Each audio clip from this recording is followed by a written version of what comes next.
이춘재 연쇄살인 8차 사건의 범인으로 몰려 20년간 억울한 옥살이를 한 윤성여 씨에 대한 재심 선고 공판이 오늘 열렸습니다.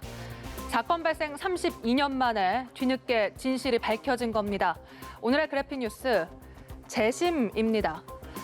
1988년 9월 경기도 화성에서 중학생 박모양이 성폭행을 당한 뒤 살해된 사건. 범인으로 검거된 윤성여 씨는 20년간 옥살이를 해야 했지만 지난해 연쇄살인범 이춘재가 범행을 자백하면서 이 사건은 이춘재 연쇄살인 사건의 8차 사건으로 뒤늦게 밝혀졌습니다.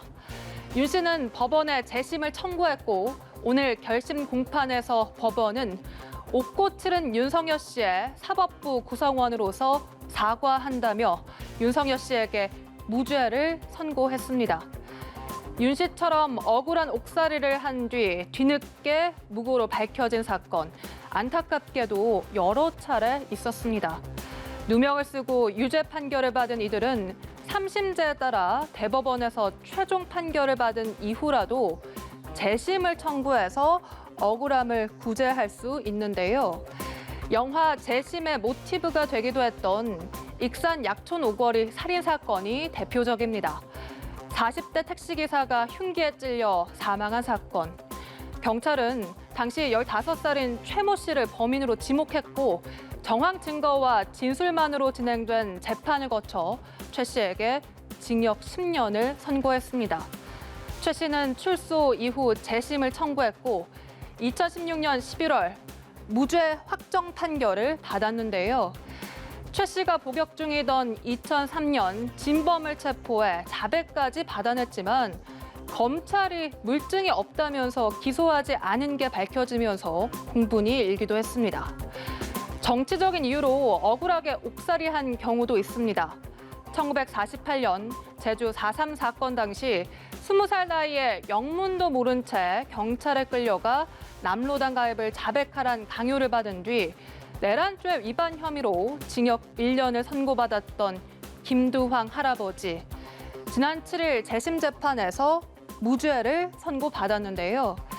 70년이 넘도록 자신의 죄명조차 몰랐던 김 할아버지는 93세 나이에 뒤늦게 받은 무죄 판결에 두 팔 벌려 만세를 외쳤습니다.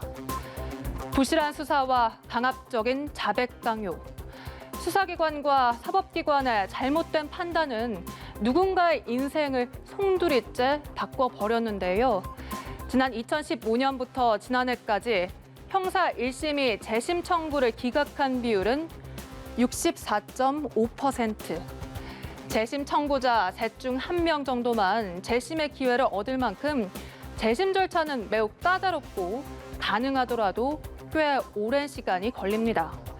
법원으로부터 재심 개시 결정을 보다 쉽게 받을 수 있도록 해야 한다는 지적이 나옵니다. 그보다 먼저 무고한 사람이 죄를 뒤집어 쓰는 일이 없도록 수사나 판결 과정에서 철저한 검증 과정을 거쳐야겠죠. 억울한 옥살이로 수십 년을 허비하고 삶이 피폐해진 이들에게 지연된 정의는 정의가 아니라는 것. 수사와 사법당국이 꼭 명심해야 할 말입니다. 지금까지 그래픽 뉴스였습니다.